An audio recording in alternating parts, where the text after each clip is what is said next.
अस्सलाम वालेकुम जी। आज हम नया चैप्टर स्टार्ट करते हैं, टर्निंग इफेक्ट ऑफ फोर्सेस। आपने चैप्टर नंबर 3 के स्टार्ट में ही फोर्स की डेफिनेशन पढ़ी, जिसमें आपको तीन बातें सिखाई गई कि फोर्स तीन काम करती है। मोशन प्रोड्यूस करती है, या मोशन अपोज करती है, या मोशन की डायरेक्शन को चेंज करती है।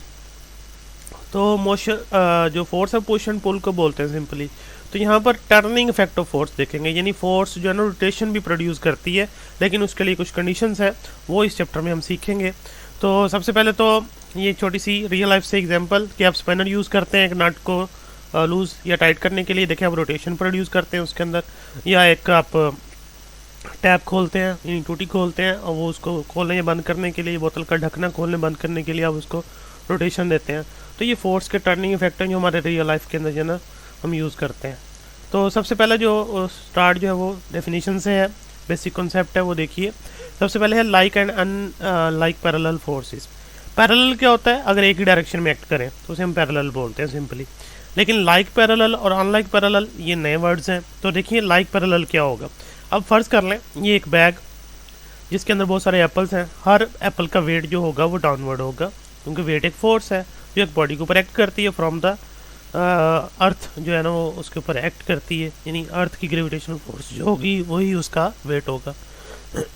तो इसमें इस बैग का जो वेट है वो इन तमाम एप्पल्स के वेट के सम के बराबर होगा। तो सारे जो वेट हैं, सारे एप्पल्स के जो वेट है वो किस तरफ एक्ट कर रहे हैं? डाउनवर्ड। सब की डायरेक्शन एक ही है, यानी सब एक ही डायरेक्शन में एक्ट कर रहे हैं।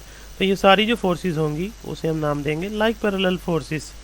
तो इसकी definition, like parallel forces are the forces that are parallel to each other and have the same direction. Parallel हो और एक ही डायरेक्शन हो तो हम लाइक पैरेलल फोर्सेस कहते हैं। एग्जाम्पल में ये हाईलाइट किया गया है। A bag with apples in it, the weight of the bag is due to the weight of all the apples in it. Since the weight of every apple in the bag is the force of gravity acting on it vertically downward, therefore weight of the apple are parallel to the forces. All these forces are acting on the same direction. Such forces are called like parallel forces.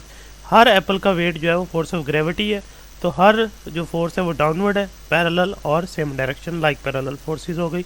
अब आ जाए unlike पे।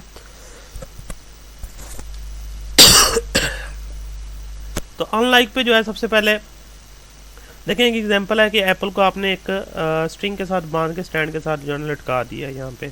अब देखें Apple के ऊपर एक wait उसका जो एक्ट कर रहा है डाउनवर्ड, और स्ट्रिंग के अंदर जो टेंशन होगी अपवर्ड वो बिल्कुल इक्वल एंड अपोजिट होगी वेट के। अब दो फोर्सेस हैं, दोनों हैं इक्वल एंड अपोजिट, लाइन उनकी सेम है एक्ट करने की, तो लेकिन डायरेक्शन क्या है? अपोजिट है। इसे हम नाम देते हैं अनलाइक पैरेलल फोर्सेस। जैसे यहाँ एक रॉड है, एक फोर्स यहाँ देखें राइट साइड पे उस पर अपवर्ड एक्ट कर रही है, लेफ्ट साइड पे ये डाउनवर्ड। दोनों फोर्सेस जो है वो अपोजिट डायरेक्शन में है, तो ये भी क्या है? Unlike parallel forces. Unlike parallel forces are the forces that are parallel but have direction opposite to each other. तो अब इसकी example, an apple is suspended by the string is stretch due to the force of the apple, weight of the apple, the forces acting on it are weight of the apple acting vertically downward and tension in the string pulling it vertically upward. The two forces are parallel but opposite to each other. These forces are called unlike parallel forces. तो weight downward tension upward दोनों equal and opposite होगी, यानी कि anti parallel होंगी पहले, इसे unlike parallel forces कहते हैं। ये डेफिनेशन याद करनी है, पेपर में बहुत दफ़ा पूछी गई है। अब है एडिशन ऑफ फोर्सेस। देखें जब फोर्स वेक्टर क्वांटिटी है, उसके पास मैग्नीट्यूड भी है, डायरेक्शन भी है। अगर आपने एक फोर्स को डिस्क्राइब करना है तो आपको उसकी मैग्नीट्यूड भी बतानी होगी और डायरेक्शन भी बताना होगी, तो फिर ही वो फुली डिस्क्राइब हो पाएगी। तो इसलिए हम उसको ऑर्डिनरी मैथमेटिक्स से जो है ना ऐड नहीं कर सकते या सब्ट्रैक्ट नहीं कर सकते। जैसे हम सिंपली 2 kg + 4 kg 6 kg हम लिख देते हैं, वो तो सिंपल स्केलर क्वांटिटीज़ हैं, उनको सिंपली मैथमेटिक्स से ऐड किया जा सकता है। लेकिन जो वेक्टर क्वांटिटीज़ हैं, इन जैसे फोर्स है, उसको आप सिंपली ऐड नहीं कर सकते, उसके लिए स्पेशल रूल है, हेड टू टेल रूल, वो आगे पढ़ेंगे भी। तो फिलहाल वेक्टर्स जब आप ऐड करते हैं, यानी जब फोर्सेस ऐड करते हैं, एक दो फोर्सेस या दो से ज़्यादा फोर्सेस आपने कंबाइन की हैं, तो उसका जो इफेक्ट आएगा उसे हम नाम देंगे ये रिजल्टेंट फोर्स है। और उस रिजल्टेंट फोर्स का जो असर होगा या इफेक्ट होगा वो बाकी तमाम फोर्सेस के बराबर होगा जिनको आपने कंबाइन किया है, तो उसे हम रिजल्टेंट फोर्स या फिर रिजल्टेंट वेक्टर का नाम दे देते हैं। तो यहाँ पर डेफिनेशन है, resultant force is a single force that has the same effect as the combined effect of all the forces to be added. Resultant force जो है वो सिंगल फोर्स होगी, जो तमाम फोर्सेस को कंबाइन करने से बनेगी, उसका इफेक्ट वही होगा जो तमाम फोर्सेस का होगा। तो इस तरह अब वेक्टर एडिशन जो है ना वो की जाती है, फोर्सेस को भी इसी तरह यानी कि ड्रा करके वेक्टर की फॉर्म में करते हैं। तो फिर हेड टू टेल रूल देखेंगे नेक्स्ट। तो ये 3 डेफिनेशन आपने अच्छी तरह याद करनी है। तो उनमें लाइक पैरेलल फोर्सेस और अनलाइक पैरेलल फोर्सेस में डिफरेंस भी आता है समटाइम, तो ये डिफरेंस आपने लिखना होता है, दोनों की डेफिनेशन लिखनी होगी, और ये रिजल्टेंट फोर्स की डेफिनेशन भी आनी चाहिए। ये अब देखें हेड टू टेल रूल है, इसमें आप सबसे पहले मैं आपको बता देता हूँ कि कोऑर्डिनेट सिस्टम एक होता है जिसके अंदर हम वेक्टर्स को ड्रॉ करते हैं। ये कोऑर्डिनेट सिस्टम, ये देखें ईस्ट वेस्ट और ये नॉर्थ ये साउथ, इसको आप सिंपली अगर पेपर पर ड्रॉ करते हैं उसको हम कहते हैं ये एक्स एक्सिस है,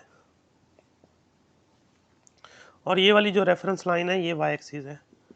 2 रेफरेंस लाइन आपने ड्रा की, उनको आपने एक्स एक्सिस और वाई एक्सिस का ये ओरिजिन जहाँ वो एक दूसरे को इंटरसेक्ट करती हैं परपेंडिकुलरली, एक दूसरे को परपेंडिकुलर होती हैं।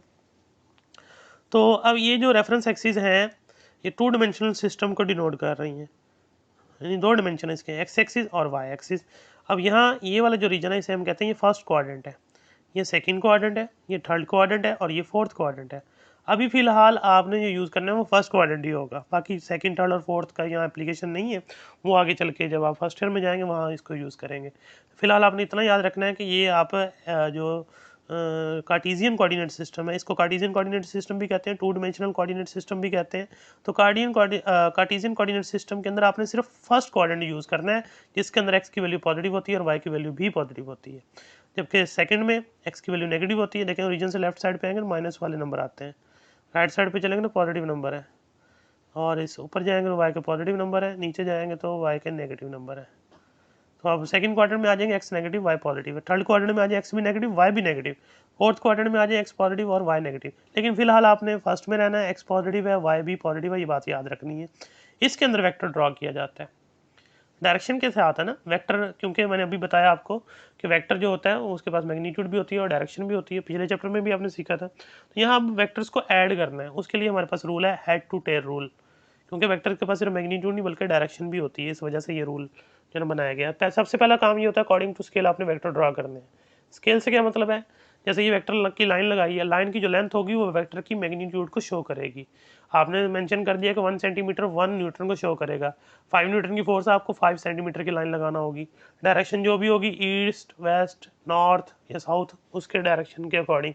और ये दूसरा वेक्टर है बी, ये दोनों ड्रा कर लिए। अब आपने इनको ऐड करना है, ऐड करने का ऑर्डर क्या है ए प्लस बी है, जो जो ऑर्डर में पहले होगा पहले उसे ड्रा करें। पहले आपने उसे ड्रा कर दिया सेम एज इट, जैसे ये था ये बिल्कुल यहाँ ड्रा किया। अब बी को ए में ऐड करना, तो बी को आप उठाइए और बी की टेल को ए के हेड से कंबाइन कीजिए इस तरह यहीं पे, तो ये कंबाइन हो गया। अगर फर्ज करें सी भी होता तो सी आगे बी के आगे लगा देते इस तरह, यानी सी की टेल बी के हेड से कंबाइन करते हैं। लेकिन अब क्योंकि 2 ही है तो अब इनका रिजल्टेंट मीन आंसर, तो पहले वेक्टर की टेल यानी जो ए है और आखिरी वेक्टर का हेड यानी बी वो कंबाइन कीजिए, तो ये आपका आर आ गया, जो कि क्या होगा ए प्लस बी के बराबर होगा। अब आर का जो इफेक्ट होगा वो ए और बी दोनों के बराबर होगा। इस तरह आप कोई भी वेक्टर लें उसको आप ऐड कर सकते हैं। ए ये फर्ज करें ये बी है और ये कोई वेक्टर सी है, इस तरह आप ऐड किए जाएंगे, यानी आप टेल कंबाइन करते जाएंगे हेड के साथ। ऐड देन के करेंगे आप, जो पहला वेक्टर होगा उसकी टेल और लास्ट वेक्टर जो होगा उसका हेड आपने कंबाइन करना होगा, तो आपको रिजल्टेंट मिल जाएगा ए प्लस बी प्लस सी। तो ये हेड टू टेल रूल है जिसकी मदद से आप वेक्टर एडिशन करते हैं। सब्ट्रैक्शन भी इसी से होती है, वो यहाँ नहीं है आपके सिलेबस में, वो फर्स्ट ईयर में सीखेंगे। तो ये आपका शॉर्ट क्वेश्चन है, ये करना है। इससे पहले जो डेफिनेशन पढ़ी वो भी शॉर्ट क्वेश्चन थी, ये पढ़ लीजिएगा, कोई बात ना समझ आए तो पूछ लीजिएगा। अल्लाह हाफिज़।